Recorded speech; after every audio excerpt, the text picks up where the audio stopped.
Texas. Brooklyn. Just Brooklyn and heaven. Before you learn your ABCs, you learn that good things happen in threes like Texas, Brooklyn, and heaven. They made the blues a legal crime. The devil has such a terrible time in Texas, Brooklyn, and heaven. Yippee-yi, yippee-yo for the Alamo, where the plains are a welcome mat. Yippee-yo, yippee-yi for the lucky guy who hangs his hat in a flatbush flat. You wanna meet an angel face? My angels live all over the place in Texas, Brooklyn, and heaven.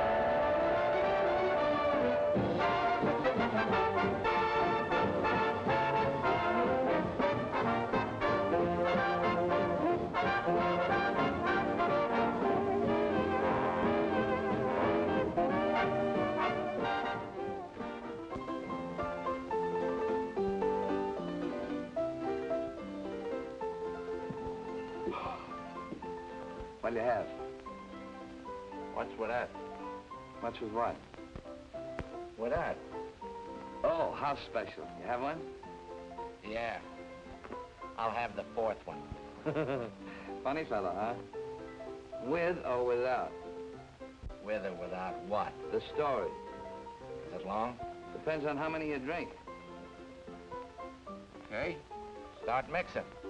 I'm gonna work my way up to that free one. Hey, Mike. Why Texas Golden Horse? Why not Brooklyn Golden Horse? Because Eddie Taylor came from Texas. Dallas, Texas. This is Dallas, Texas. Dallas, Dallas, Dallas,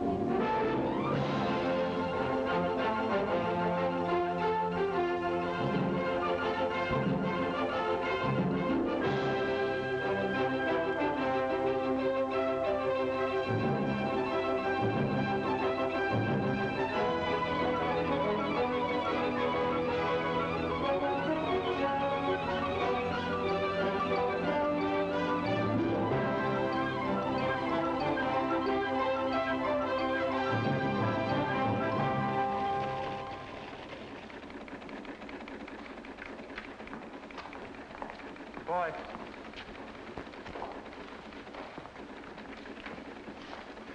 Copy.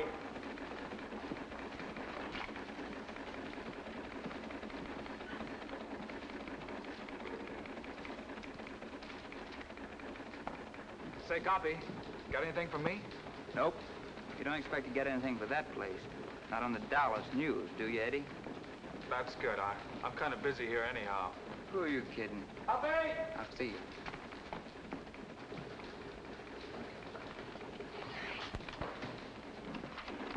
Give this to Taylor. It might interest him. Yes, sir.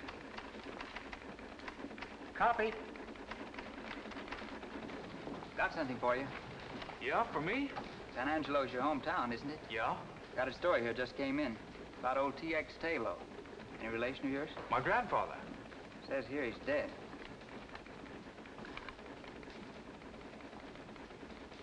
He was a very old man. Left you an inheritance, huh? Yeah. His own private money belt and a couple of 1875 Colt revolvers. Well, he remembered me. I'd forgotten him. Seems he didn't believe in banks, so he left me $6,000 in cash in his money belt. Copy. I'll see you.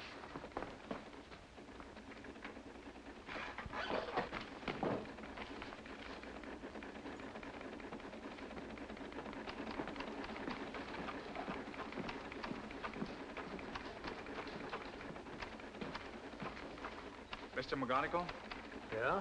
this is my last day here. Quitting? Since the first day I came here 3 years ago, I've been waiting until I had enough money to do what I really want to do. Money? Your grandfather left you $6,000, not 60. That's enough. What are you going to do with this enormous fortune? Buy a ranch half the size of Texas? I'm going to New York to finish my play. Uh-huh. Well, when your smash hit pops on Broadway, the Fort Worth section will still be open. On the Dallas News? That's right. No, thanks. So long, McGonigal. So long.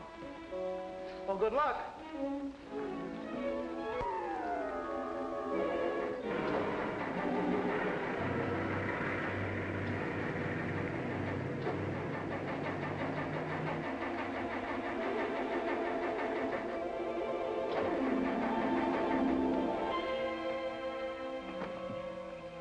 Eddie got off to a swell start. 26 miles out of Dallas, he had car trouble. But if there had been no car trouble... Say, mister, would you give me a lift, please? I'm not very heavy. Where did you come from? I was asleep there beside the road, and then I heard you making all that noise. I guess it woke me. Go away. You're a very rude person. You're not a nice girl. Out on the highway this time of the night. There's nothing nice about you either, not a single iota. It so happens I'm running away from home. Some people do it in style, some have to do it my way. So for your information, I am a nice girl. And now, if you'll excuse me, good night.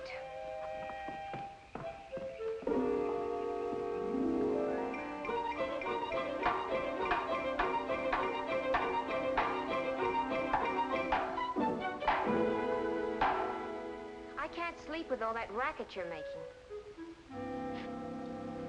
I'm sorry my car broke down in your boudoir. If you had one iota of friendliness, just one iota, I could fix your car for you. That I'd like to see.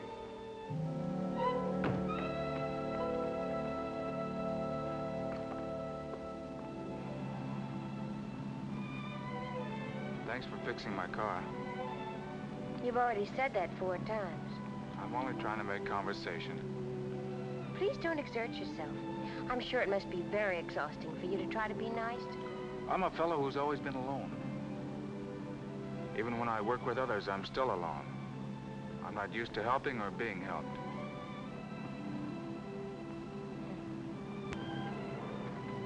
Isn't it funny that I should be running away from the ranch when that's what I like most of all? What ranch? Oh, didn't I tell you? It's the family ranch in Texas. It's just outside of Calinimo City, and it covers about 115,000 acres.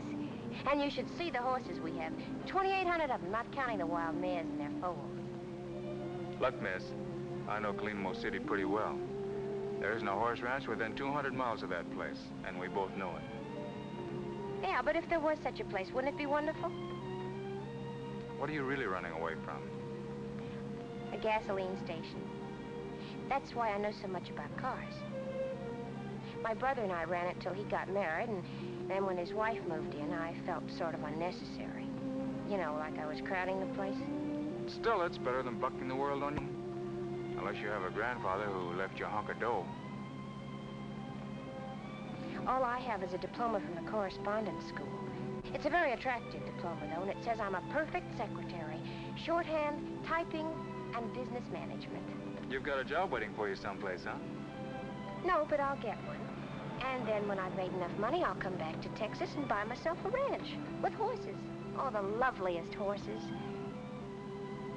You haven't told me anything about yourself. You've been awfully quiet. We interrupt this broadcast to bring you a very special bulletin. Red Carr is still at large. Red Carr, who robbed another bank in East Texas this morning, was last seen steaming away in a fast black coupe. Up to 10 minutes ago, he had not been apprehended. Special warning to anyone who might see him. Red Carr always carries at least 2 heavy caliber revolvers. Approach with caution.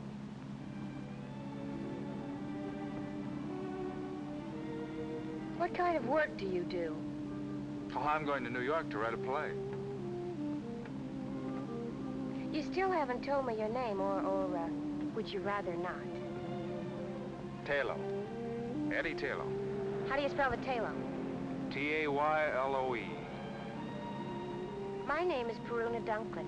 I spell the Dunklin D-U-N-K. Watch out!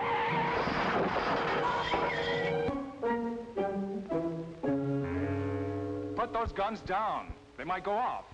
Thank goodness you've come out of it. I thought it was the sheriff and the posse. Sheriff? But it was only Mr. Tebow and the doctor. Now, think quick. They'll be in here in a minute. We'll use the name you gave me last night, Eddie Taylor. That's what I've already told them your name is.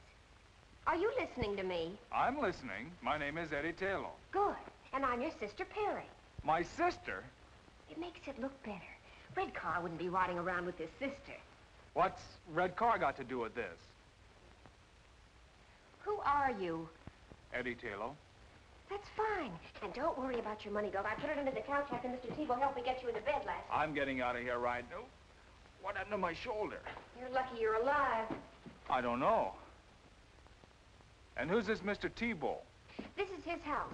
He lives here alone. His wife ran away with the dentist, but he doesn't care, he says, because now he doesn't have to pay the bill. Anyway, he helped me get you here after the accident. You remember the accident, don't you? Remember it. I'm still in it. It's getting worse. And we're so fortunate that Mr. Tebow didn't recognize you. Let's get something straight. I'm not Red Car. Of course not. You're Eddie Taylor. We agreed on that, didn't we? It's not a matter of agreement. I am Eddie Taylor. And I'm your sister. I have no sister. You better have one if you know what's good for you. Hello, Doctor. Hello, Miss... Taylor. Perry Taylor. And, you're... I'm Red Car. You've heard about me, Doc, haven't you? Why, everybody around these parts knows about Red Car. What are you nodding your head for? Don't you believe I'm Red Car, don't you? Yeah. And now, perhaps it would be better if I talked to the patient alone.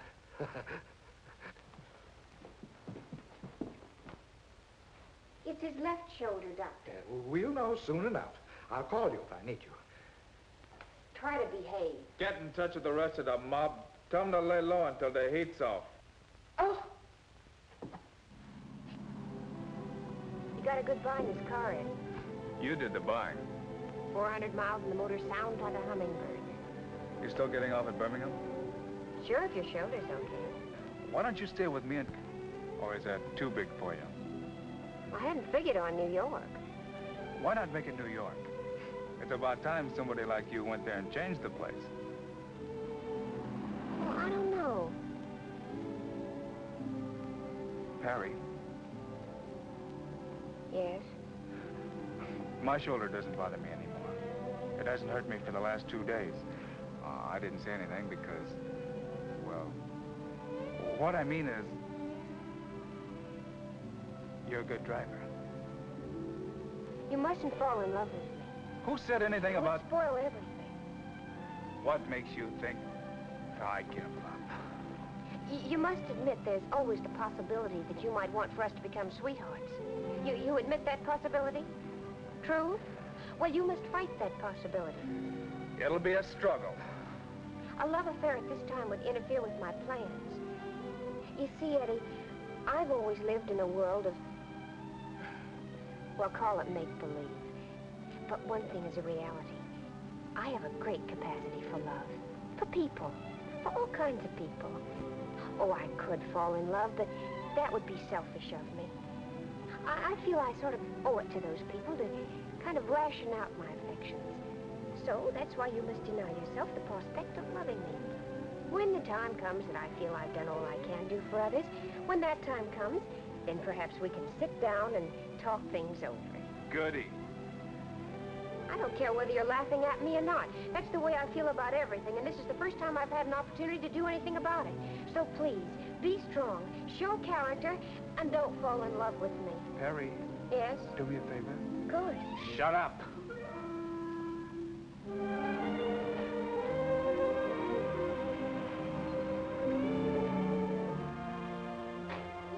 What are you gonna do, walk out on me right now?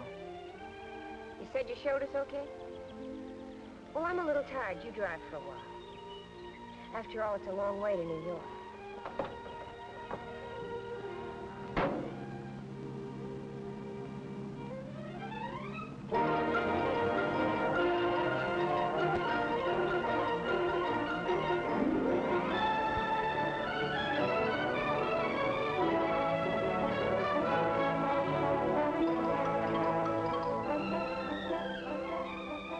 For 6 states, she talked his ears off.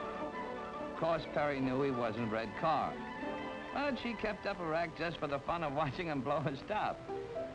And all the time, he didn't know that she was giving him the needle. It's funny how some gals know just when to use reversed English.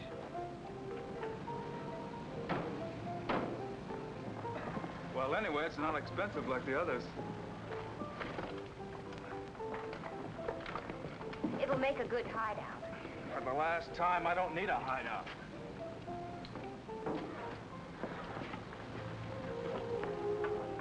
Well, goodbye. I hope you finish your play pretty soon. Thanks for everything. What's your rush? Let's have breakfast first and talk things over. We've had plenty of time to talk. Now, I'm on my way to Brooklyn. Brooklyn? Did you come all the way to New York to end up in Brooklyn? I've heard so much about it. It sounds like a truly wondrous place. What's so wondrous about it? Brooklyn appeals to me. Is there any reason why I shouldn't make it my destination? Well, that's not a logical question. I can't give you a logical answer. Well, goodbye.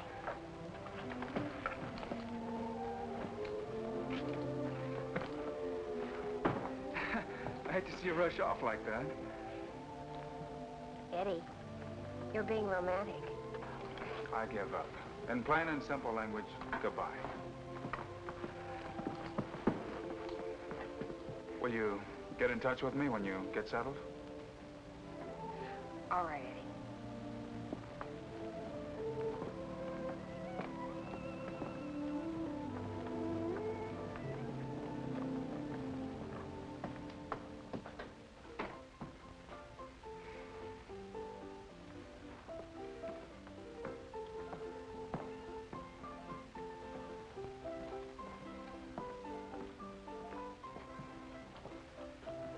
Let me have a room and bath, please.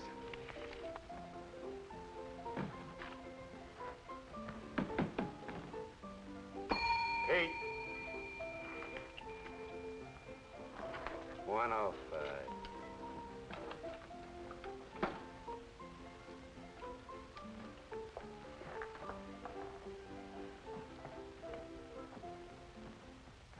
I'm not a bellhop, you understand? I'm a kind of a general all-around everything. A bellhop would starve to death in a flea bag like this. Present company excluded, the customers here are anti-tipping. That's why I gotta be illegal to make a living. Like I take small bets from the horse playing set. I got a regular clientele. You can become a member. Where's the phone? No phone. A hotel without a telephone? Downstairs near the bar, there is a public phone for the accommodation of the guests. That's very accommodating. Frankly, it's a plot against the customers, to make them drink. You see, every time you go down to answer the phone, you buy a drink. Well, what if I don't want to drink? Don't be a character. You get into the habit. That's why Mr. Simpson yanked all the phones out of the rooms. Let them do their phoning in the bar, he said. That'll make them drink. Understand the psychology? Well, I don't want to hurt your feelings, but I don't understand the psychology. Look, I'll explain it to you very simple. Say you're a guy, and you answer the phone, and it's your girl, and she says, Harry, take it like a man. From now on, Joe has took your place in my heart forevermore. What is Harry gonna do? There is a bar, all laid out for him. Congenial company, and a bartender will listen to anything. What is Harry gonna do? Right. And it doesn't make any difference whether it's his girlfriend, or it's the boss, or even if it's the bookie trying to collect a bet. Good news or bad news, he's bound to take a drink. Sometimes to forget, sometimes to remember. And then there's the nervous type. He's got to have a drink before he answers the phone. This type... Maybe you don't have to work, but I do. A writer. Do you mind? A regular character. If anybody calls you... Nobody's gonna call me.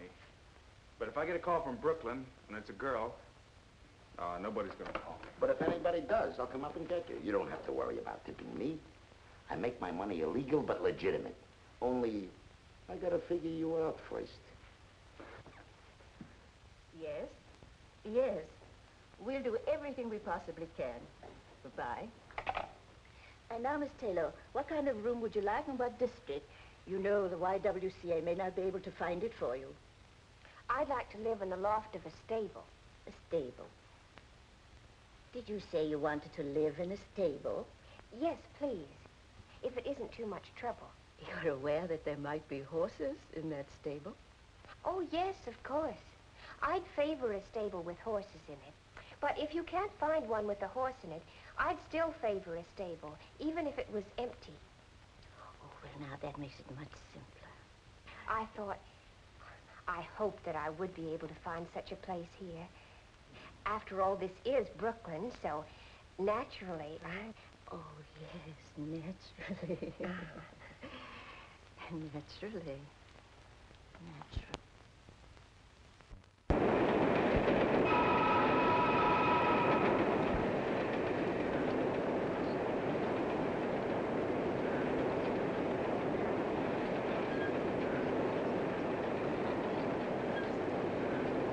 Here, Charles, share this with me. Thank you. Delighted, my dear, delighted.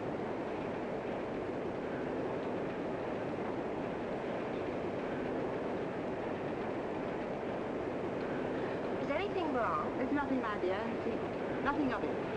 It's an allergy that I've developed ever since coming up north. I don't know what it is, and I've been to dozens and dozens of doctors.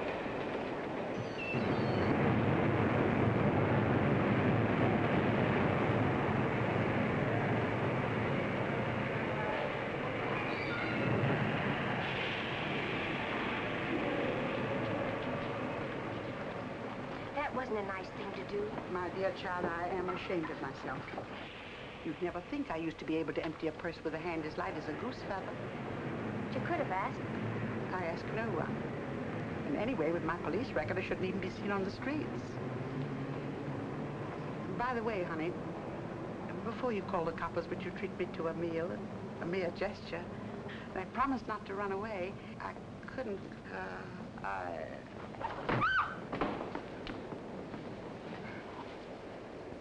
But you gotta answer some questions. Why? Because you have a pencil and a notebook? Because it's the law. I've told you she doesn't feel well. Now, isn't that enough? Okay, we'll let it go at that. Now, how about a nice, clean ambulance? none of that, dear boy. No ambulance. But you're sick, lady. Why make her sicker? Ambulances, hospitals, a lot of questions. I know the whole routine. Very unhealthy, all those questions. Okay, then just give the facts. What's your name? Perry Taylor. You know, I think that the thing... Mind if I get the facts? T-A-Y-L-O. Add an E. And the lady, ever seen her before? Enough of this. Child, I don't want to burden you with... Oh, dear. Send for the wagon.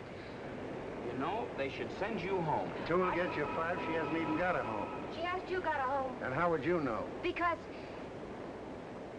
she's my mother. Your mother, huh? What kind of a daughter are you not to feed your own flesh and blood? Because she was too proud and independent to accept help. And then one day she ran away from home to see what she could pick up on her own. I didn't catch up with her until today. She didn't want to be a burden on me. Or on my brother. You see, I have a brother, too. His name is Edward Taylor, and he lives at the Grand National Hotel. She's his mother, too. Now, that makes everything fine, doesn't it? Uh-huh. Uh-huh. Okay, you're going to take her home with you and take care of her? Of course.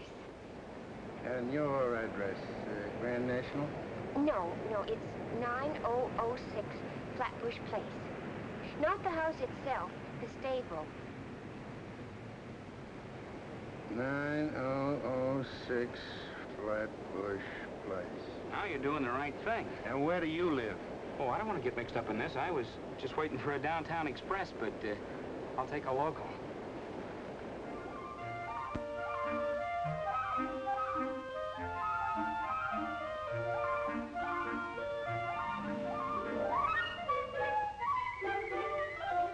Will one of you sweet girls, please say something. My daughter and I have answered all of your questions. How much longer do we have to stand here? Maybe they don't want us to rent the stable longer. We do. You appear to be satisfactory. You don't drink, you don't smoke, and you're not given to entertaining gentlemen callers. Very satisfactory. Then we can have it? Yes, we'll show it to you.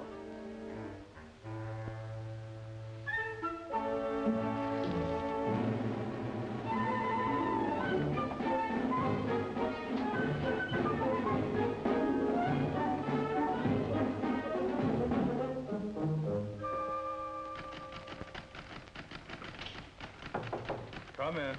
Telephone for you. For me? The police department. Well, it's a gag.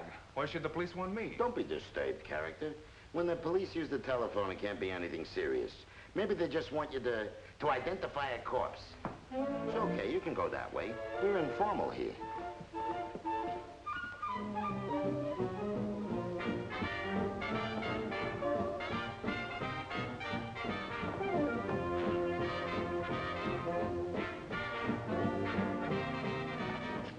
Hello?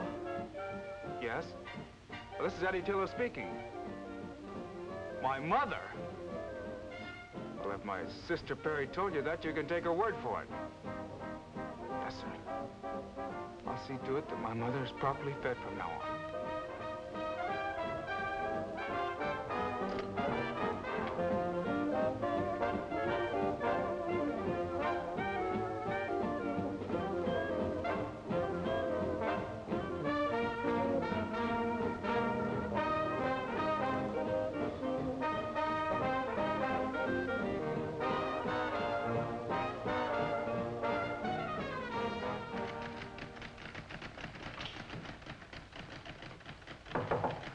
Another telephone call. Your sister.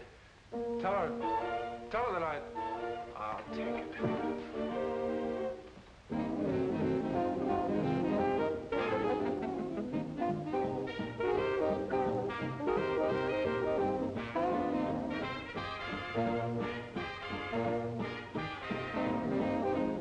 Hello. Now, look, Perry, Yes, the police called me. No, they didn't fingerprint me. Listen, Perry, how can you get yourself into so much trouble in so short a time? There's been no trouble, not one iota. As a matter of fact, I have something good to tell you. I found a wonderful mother for you. But I don't want a mother. But Red Car needs a mother. Don't you understand the psychology? I don't care if Red Car needs a mother. I'm trying to write a play.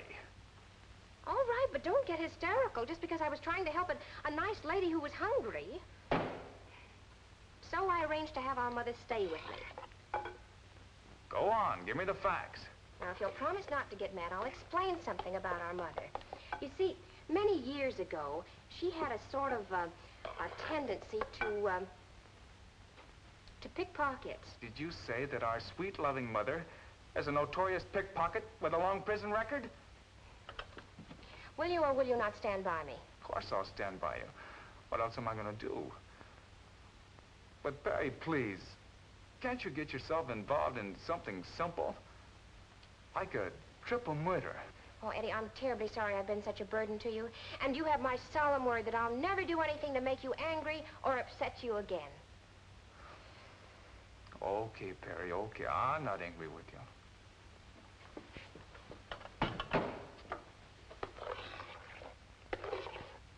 Hello? Hello, Perry? Perry? Hello? Hello?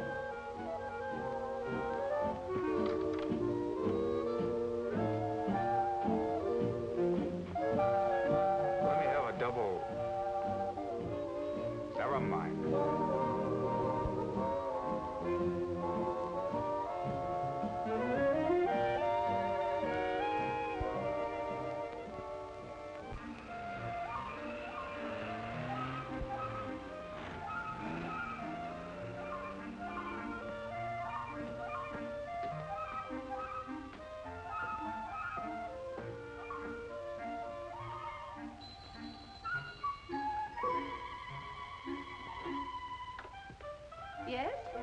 I'm Eddie Taylor. I'm expected, I believe.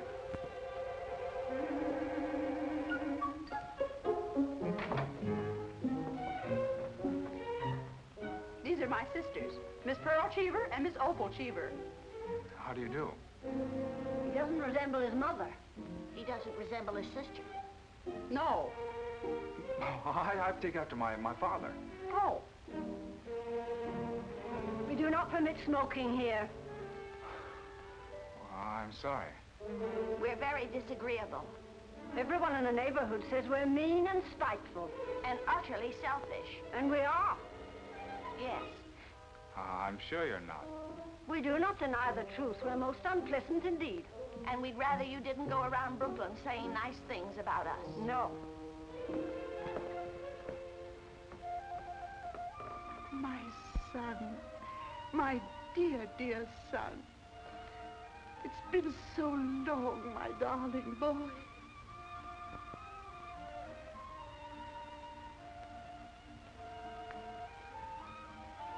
You may use the sitting room. Thank you, dear girls. Come along, my sweet. Remember, no smoking.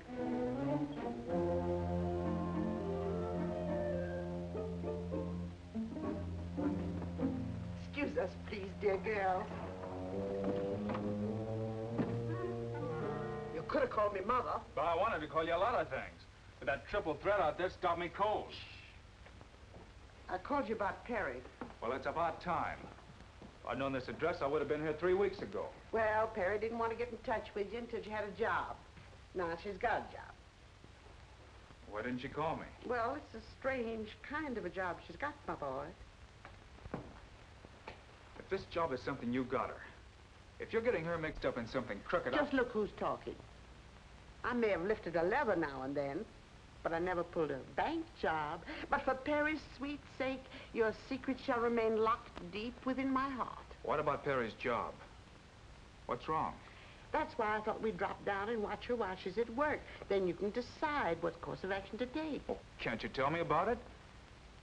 Where's she working? Coney Island. And imagine we can get some hot dogs while we're there. Come along, my sweet.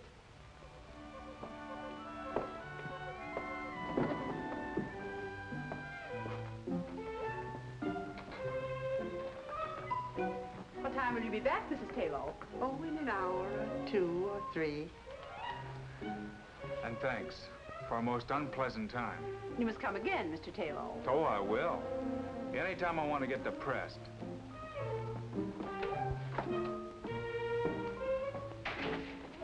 We should have listened in on their conversation. We should have. Next time we will.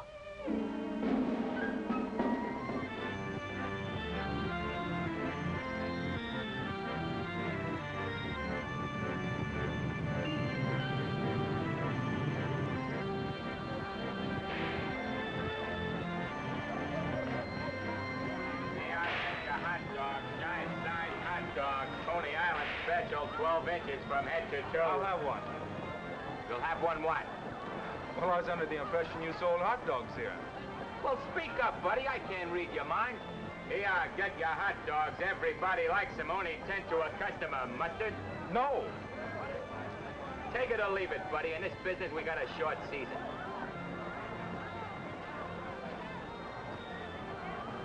Excuse me, sir. I didn't mean to offend you. Oh, the Park Avenue type. Here, get your Coney Island hot dogs. Sweetheart, everybody eats them. Everybody likes them. But I told you I didn't want another hot dog. Well, don't eat it. I'm just trying to keep both your hands occupied. Here, hold this for me a minute. Excuse me. Excuse me. Excuse me. I know that little guy. He didn't recognize me, but I spotted him right away. He's called Doc because he looks like a nerve specialist. One of the smoothest operators in the profession. Your profession? Uh-huh. By the way, you better look and see if you still got your wallet.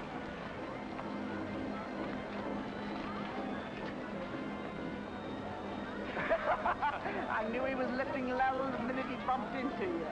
And I suppose you lifted it from him to prove to me that you've reformed. No, child. I just want to see if my technique is better than the doc's. Maybe I didn't prepare it. But I wish you wouldn't say I'd reform. Makes me feel so old and useless. for your pleasure. I give you the greatest entertainment value on the Midway. Ziggy's internationally famous water nymph. This is it. What's Perry doing in there?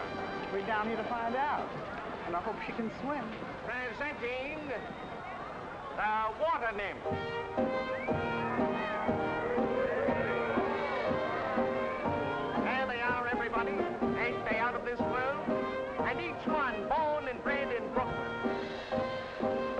And this one, all the way from Texas. Miss Perry! Say, she's all right. Folks, these girls are not only gorgeous, they're daredevils, as you will soon see for yourselves behind these closed walls. And now, ladies and gentlemen, I'd like to have you meet the girls personally. Honey, tell the folks your name. Jean Dean. Linda Lombard. Merrill Nemeth. Mill Patrick. Joe Jordan. Jean Stratton. And you, honey. Hey, you. Hey, you.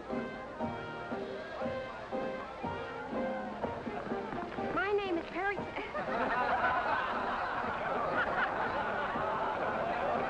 My name is Perry Taylor.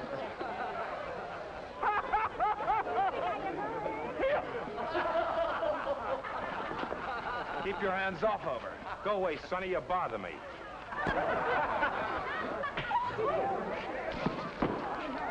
Right down this way, folks. Come on down, right down this way. The biggest show on the Midway.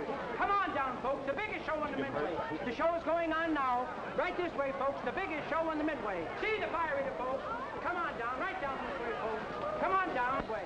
Jeeba Jumbo's a beautiful Siamese temple dancer. Tickets right this way, folks. Go right in. Right over this way, folks. Get your tickets.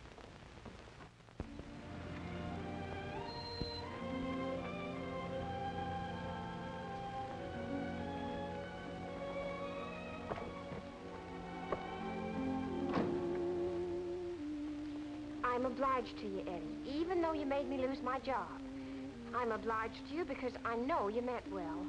But in the future, please let me pick my own jobs and you stick to your playwriting. Oh, what's the use? I give up. Here. Call it a loan or whatever you want. You'll need it until you get another job. Well, thank you, but I'm not looking for charity. Good night. Hey, mother of mine. Here, you try to give it to her. Well, she said she didn't want it. I know, but you're slick enough to figure out a way of getting it to her. Or are you going to get high-hat on me, too? Frankly, yes. We, and I speak for my daughter and myself, want no further interference from you.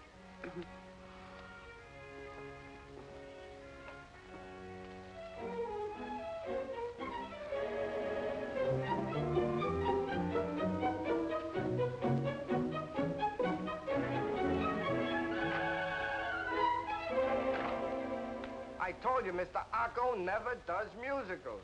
Junior, how many times do I have to tell you to keep that phone off the hook when I'm trying to eat? Eating? Yeah, I was having a little snack in there, but I've got a very sensitive stomach, and I can't eat a thing with the phone So ringing. you mean to tell me that you've been eating all the time I've been waiting? Junior, Yeah? who is this man? He wrote a play. I returned it to him, but he insisted on a personal interview with you. I told him you'd be tied up for at least an hour. And all that time you were only eating? Well, why not? I didn't bother you when you were working on your play, did I? Why do you feel that you should bother me when I'm trying to eat? Oh, stop that. This is no beauty parlor. Now, do you mind if I return to my chicken sandwich on white toast with no dressing? Wait a minute. Before you go, I would like to know something. In fact, I've reached the point where I must know. You see, everybody on Broadway has turned down my play. Now that I've exhausted the field, I've got to know. Should I try to write another play? I never read your play. You know... Well, how could you turn it down? Because Junior didn't like it. Junior didn't like it. How could you let A thing like that passed judgment on my play. Now, wait a minute, son. Take it easy. Junior has an uncanny eye for anything that looks like a potential hit play.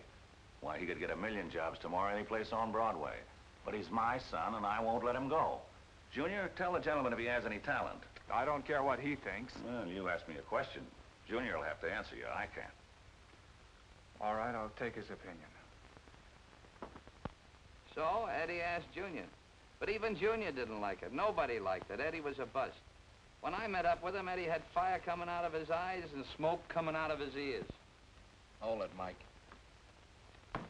You better hitch up that third horse.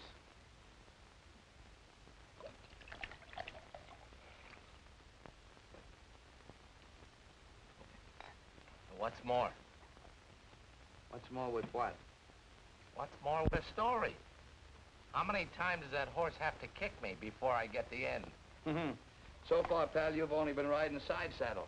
Now we really go places, because here's where I met up with Eddie. You remember the bellhop? Well, Eddie tried to pass that bar once too often. It was the night that Joe was sick and had asked me to stand in for him. Bartender. Bart. Good evening. Sorry to keep you waiting. I was just getting ready to close up.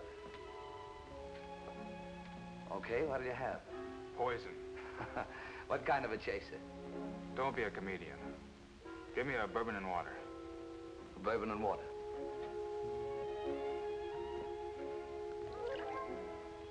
You can call me Mike.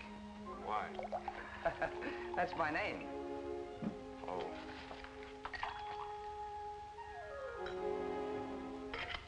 I want a bourbon. Yeah, I know. But I want you to try one of these. It's a little concoction of my own. Look, I ordered a straight bourbon. Yeah, I know. But just try one of these.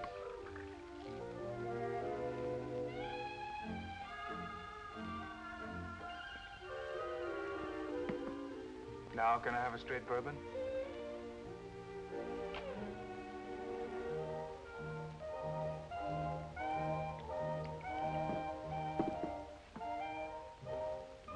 Good, huh?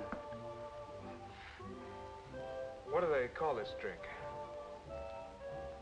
Golden Horse. Okay, Mike. Let me have another golden horse.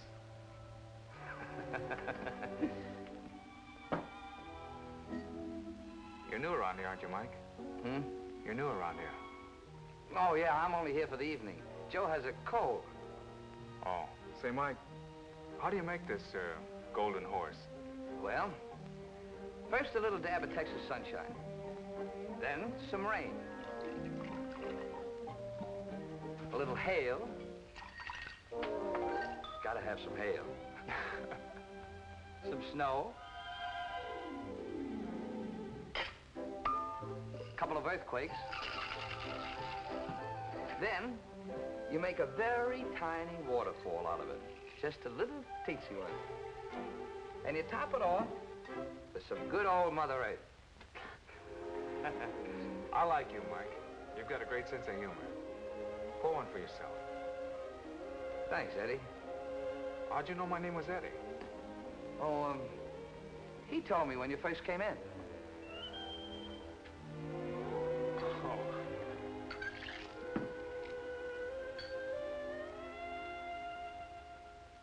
Eddie really tied one on that night. 6 hours and 12 bars later, I got the whole story. How he cost Perry a job and how he was the world's worst playwright.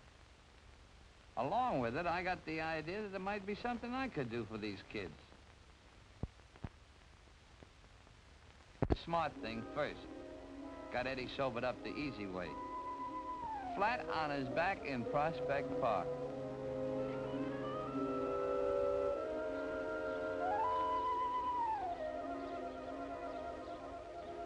Mike.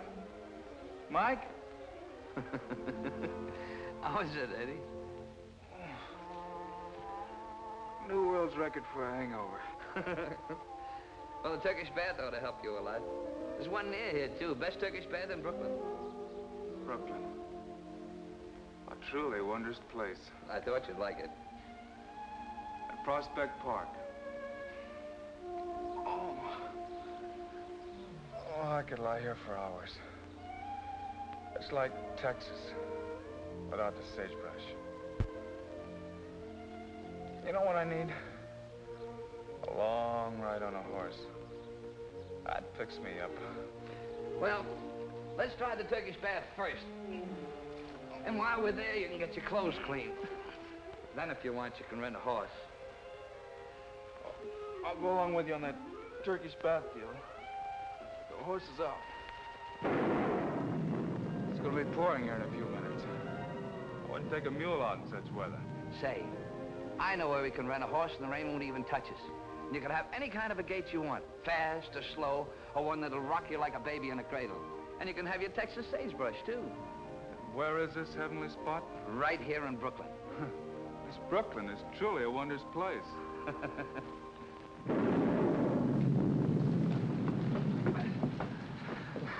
The Turkish bath was one thing, but this I don't believe. Here I get to ride a horse through sagebrush? Come on, Eddie.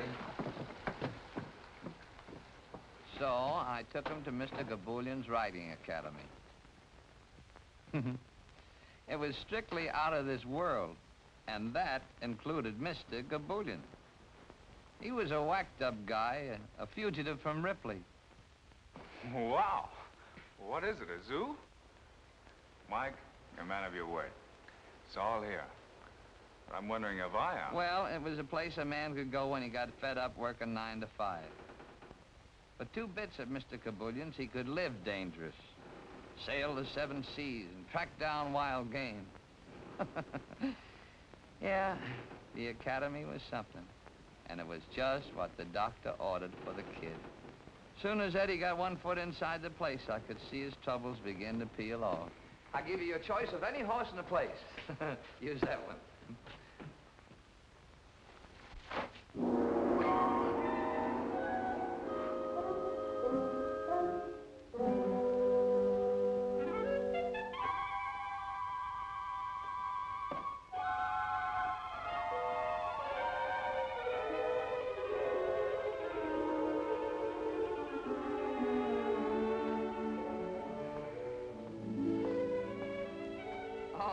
Mr. Gaboulian.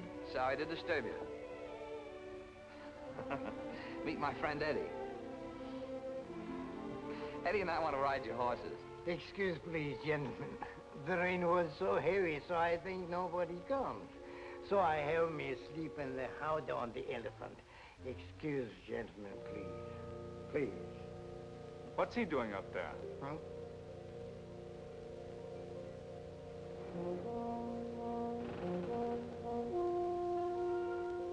That's Captain Lars Jean. He was a real skipper once.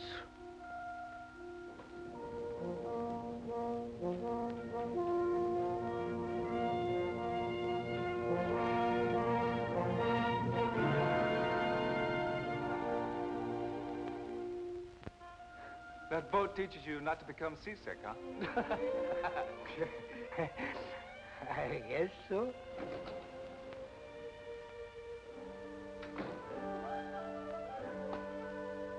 Excuse, please, gentlemen.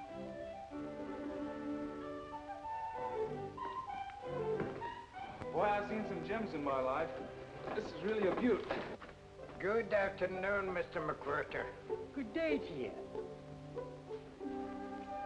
It's a miserable day out. Oh, sure. It's good that you are here.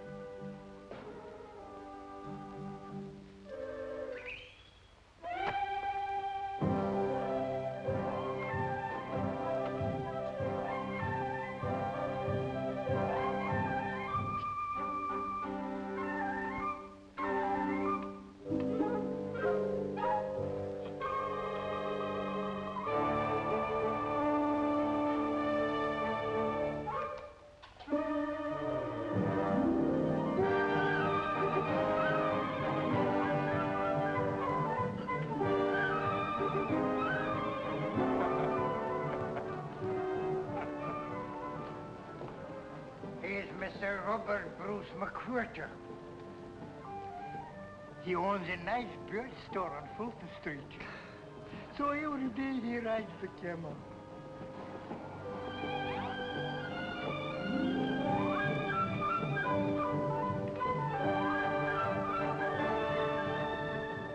he's having a lot of fun. Lot of fun. That's the only thing that makes him happy.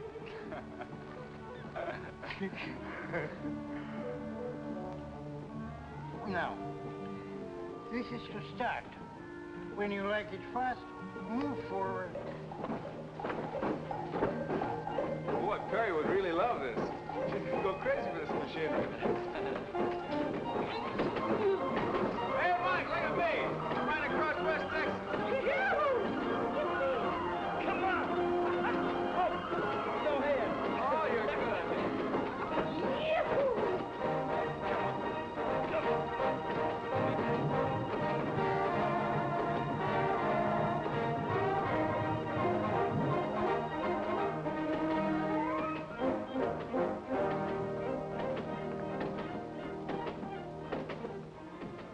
Mr. Gabullion.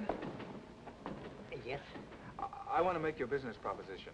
You see, I want you to hire a young girl to help you run this place. maybe I better wash my face. My eyes, maybe they are open, but my mind is still asleep. Excuse me, please. Mr. Gabullion. Yes? She'd be wonderful for you. She loves horses, and she could fix any mechanical gadget in case something should go wrong. You make a joke. Excuse me, please. Mr. Gabullion. And yes? I mean it most seriously. She would be a real help. Help me what, sir, please? Help me not to see a customer? Help me not to pay the rent? Help me not eat like a man should eat? Help me that way, mister? No, it's not right. You shouldn't make fun of me. Excuse me, I go back to sleep. Mr. Gabullion. Yes. I know you can't afford it. So I'll give you her salary every week, and then you can pay her. Or in other words, she'll be getting the job on her own. Understand?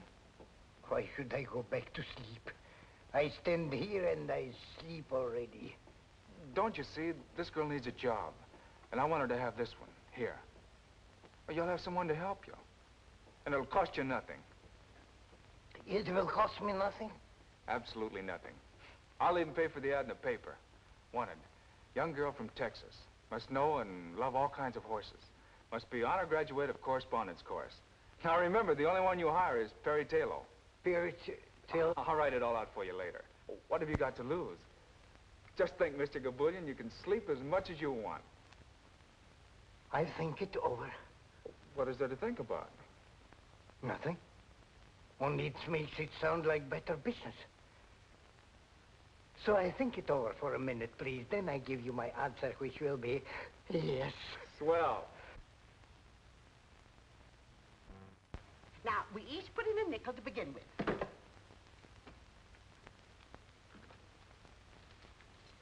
That's my girls. Now, let me see your hands. Now, you remember you all promised Perry you'd learn to play games. You know how anxious she is to liven up the place. And how are you going to play poker if you don't let me teach you? That's my girl. Well, you have a very bad poker hand, dear. 2, 4, 7, 10, jack, just nothing at all. But if I were you, I'd hold on to this jack, because that's your highest card, see? And ask for 4 more cards. I'll gladly give them to you. Nice, fresh, new ones. Now, no, you hold on to that, dear. Now, Ruby, let me see what you have. Why, that's wonderful. You've got a pair of 4s. Now, if I get a pair of 2s or 3s, you'll beat me, you see. You see how simple it is to play poker? Now, dear, let's see what you have.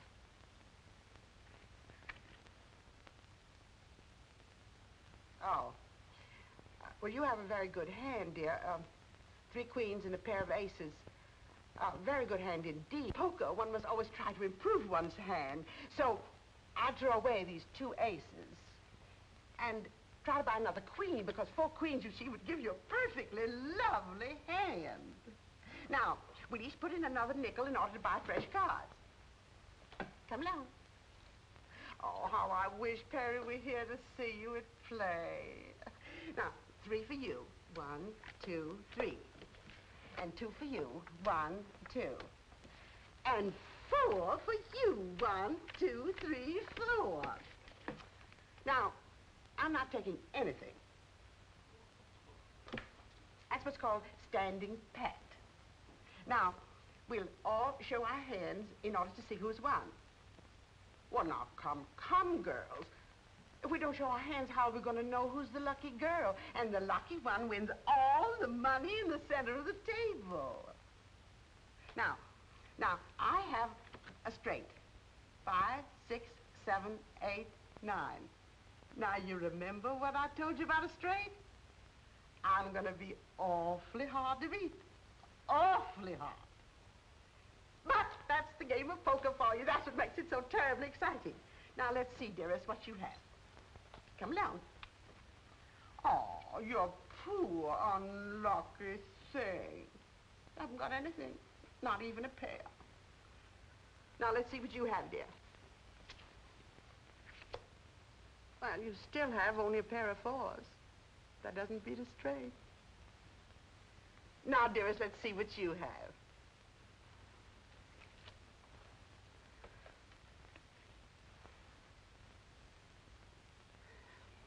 Four queens. 4 of a kind beats a straight. That's what you taught us. I sure enough taught you that. I sure enough did. Well, we'll have to try another time. I've got a job, a new job, a wonderful job, a most heavenly job. Oh, good news is always good news. I'm so happy for you, darling. It's just what I've always wanted. Horses and a camel and an elephant and a lot of other things. I didn't know the circus was in town. It isn't. We always know when it comes. We always get free passes from our grocer, Mr. Brickle. No. It's a riding academy. And all the animals are mechanical. But they're so lifelike they're practically real. And I'm to be executive manager. Isn't that too good to be true? Oh, no. But I've got to have a riding habit. I wouldn't look as if I were running the place unless I did. You know, I've noticed that our dear, dear Cheever sisters are very handy with the sewing machine. We've never made a riding habit. Only Mother Hubbard's. And slip covers. Yes, but under my supervision, dear girls, you'll make a riding habit, a more than suitable riding habit.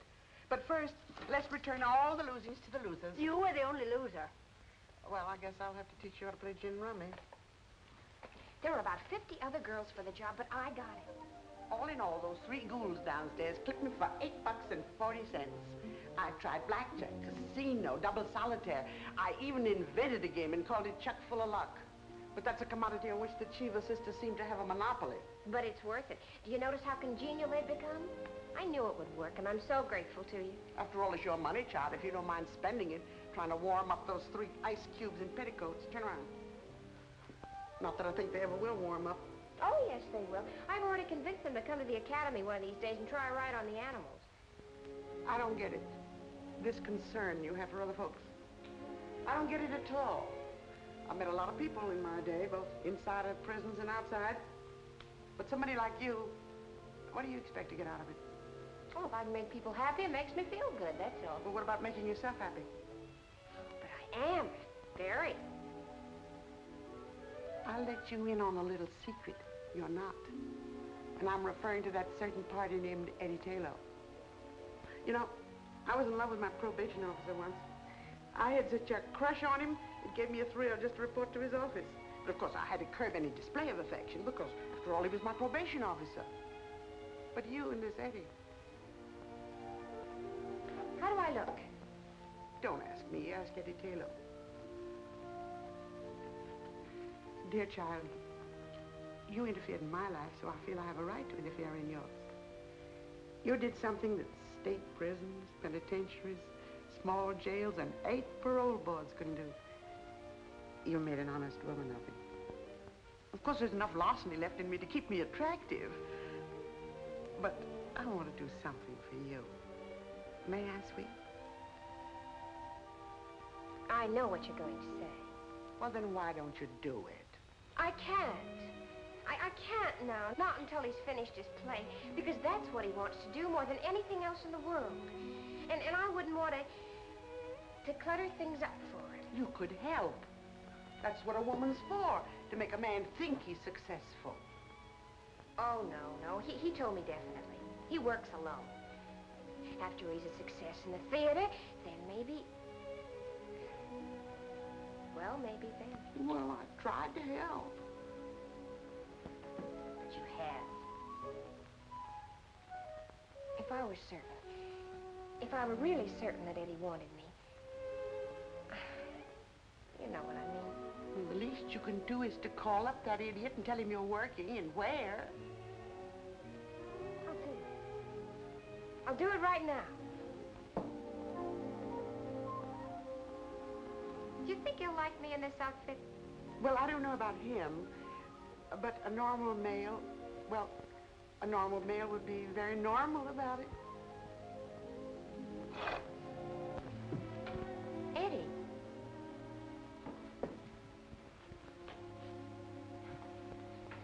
I took the liberty of coming here. You don't have to apologize for visiting me. I'm not apologizing. I came to say goodbye. Goodbye? You mean like farewell? I've been wanting to say farewell to everyone. To you, to Mike, except Mike isn't around. So, farewell, Perry. Farewell, Eddie. And goodbye. They turned down your play. And you're giving up. That's not right. You've got to have faith. Particularly in yourself. Faith? Yes, faith. And don't make it sound like some cheap commodity flooding the market. I didn't come here to argue, Perry. Let's part as friends. Now we're parting? After I say goodbye, I guess the next step is for us to part. How do you go about it?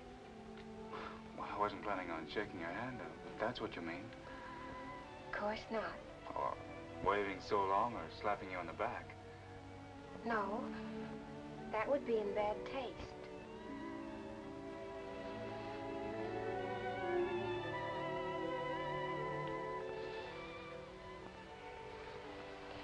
You may fall in love with me now.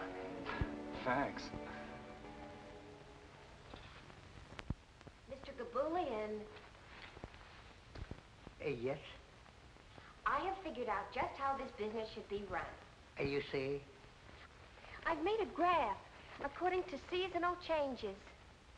Excuse, please, I go back to sleep. And Mr. Gabulian. Yes? I have made a very detailed study as to why business has been bad up till now. A study she makes. It's easy like pie. When nobody comes in and uses the machine, then business is bad. So far, 6 months, 3 people come in, so I know business is bad. I know it, Mrs. Gabulian knows it, and all my relations know it.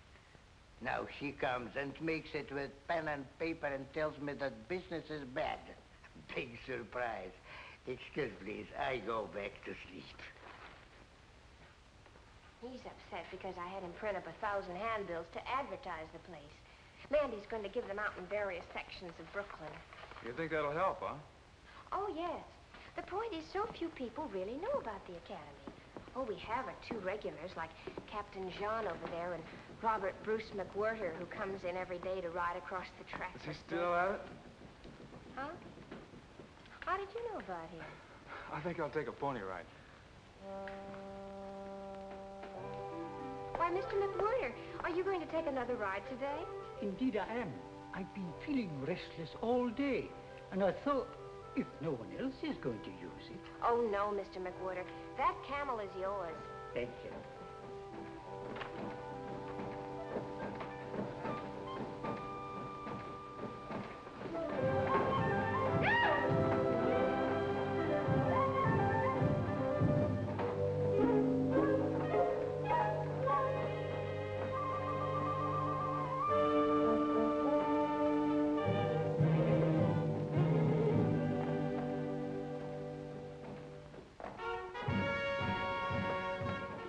I just brought you 3 more customers.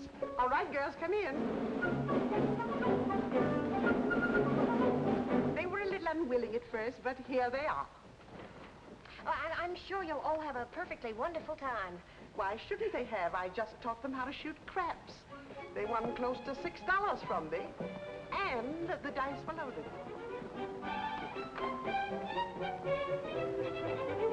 May I offer you the finest horses in the stable? Oh, two girls take this one.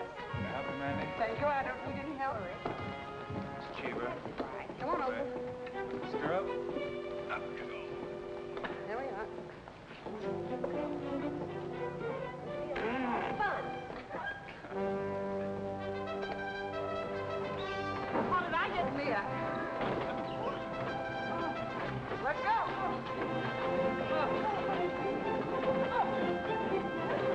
Yippee!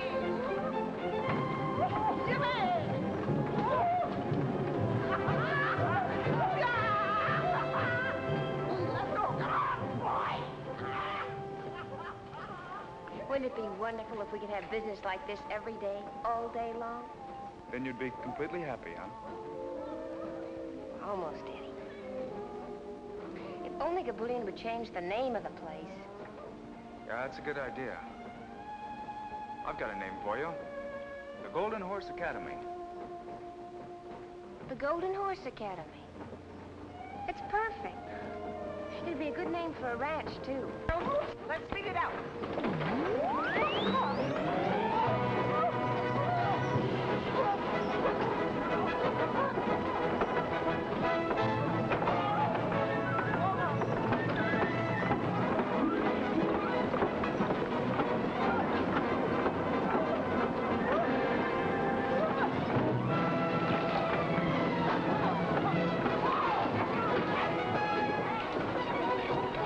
What can that be?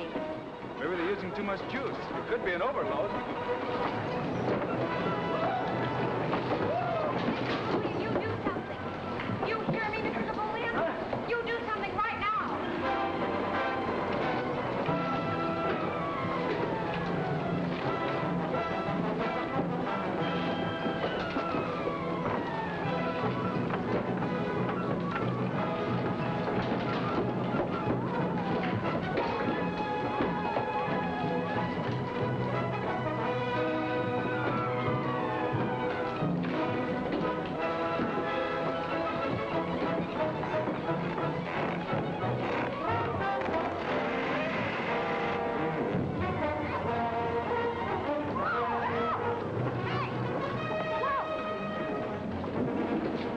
Where's the main switch?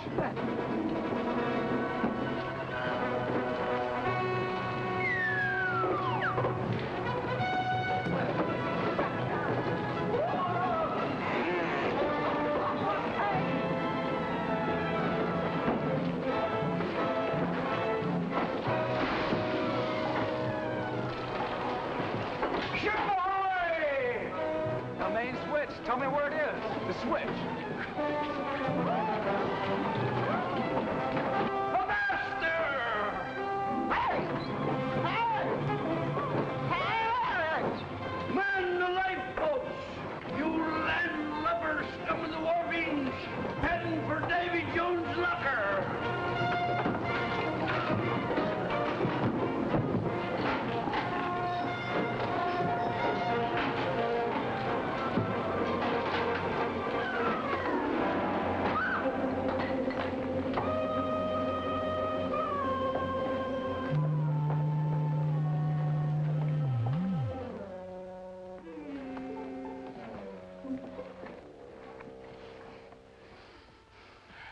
What happened, please? What a ride. Too much business. Just too much business. Yes.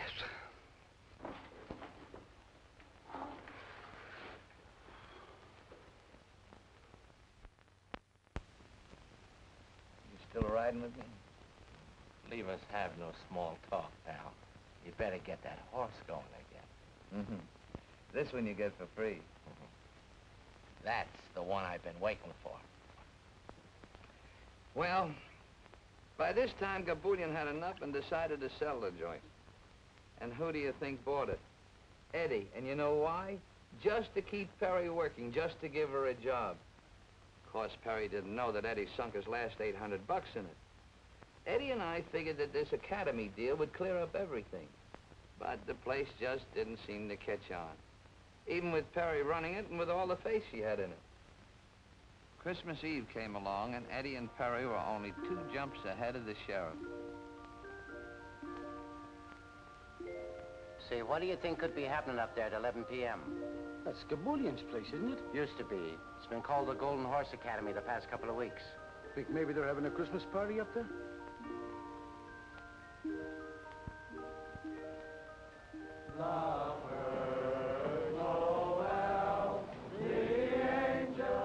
We had a big party. Well, it was supposed to be big. But we wound up just trying to be gay. Robert Bruce McWhirter showed up, along with a whole gang of Santa Clauses, all members of the Big Brothers of St. Nicholas, South Brooklyn branch. The old boys rode the stuffing out of the menagerie, but the cash register never rang once.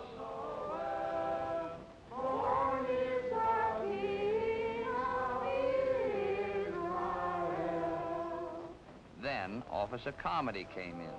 Well, Merry Christmas, Marcus. I'd like to have you meet my friends Perry and Eddie. How do you do? How do you do, Marcus? I said I'd like to have you meet my friends Perry and Eddie. Oh, how do you do, and a very merry Christmas to you. I've noticed the lights up here ever since I've been on duty, but I did nothing about it. That's right. Tonight's the night for leaving people alone. Yeah. Then I see what looks to me like a crowd of Santa Clauses come into this building. I follow them in. Get the point? Oh, great work.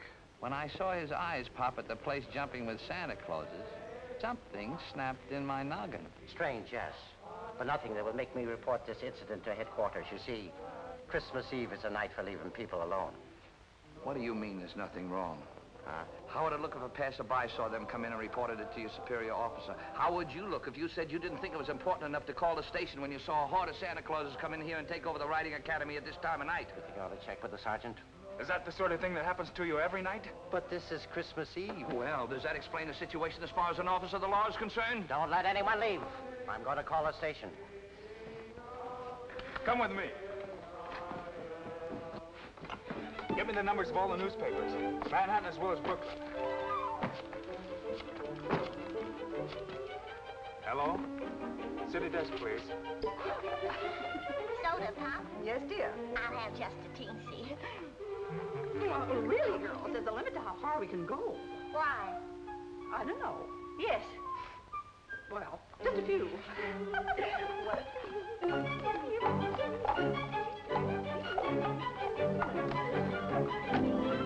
Sure you're not drunk, Comedy? All right, I'll check on it. I'll check on you at the same time. Sure there's a story in it. Sounds like a lot of human interest. I'll send a man over. Right. Well, if you won't help me, I'll call the police commissioner. I tell you, he does this every Christmas Eve, but he always gets home in time for dinner. Something must have happened to him. Here's a newspaper in the Bronx. Well, give it to me. We want complete coverage. 50 Santa Clauses? This time of the night? Have you got the address? Yes, Alice, I've already called the police. Oh, you have too? Well, what could have happened to them? We just got a tip about 100 Santa Clauses, all drunk, running wild someplace in Brooklyn. Yes, lady, I got all that. Now, how was your husband dressed? Oh, like Santa Claus, huh? Maybe he got stuck down the wrong chimney. Now, look, lady, don't take it so serious. We'll find your husband, all right. No sense of humor. Gin.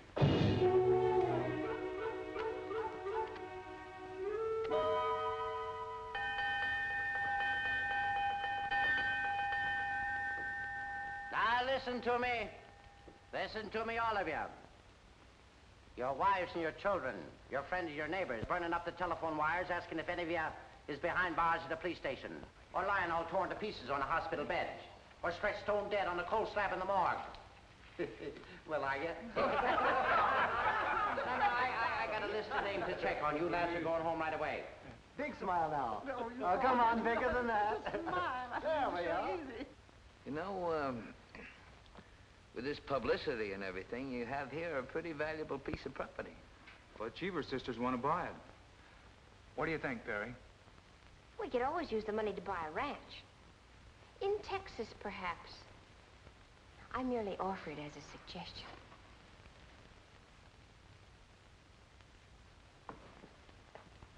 We'll raise herds of golden horses, Eddie.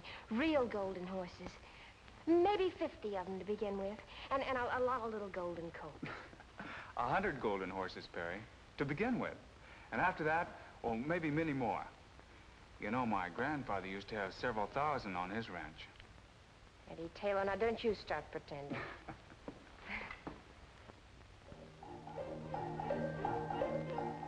And so, Eddie and Perry got their ranch, which is what they both wanted all the time.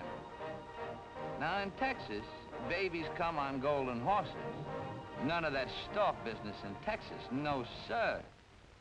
And that whole ranch was loaded with golden horses. You expect me to believe all that? How'd you like the drink? Fine. Didn't even feel them. So long, Mike. So long.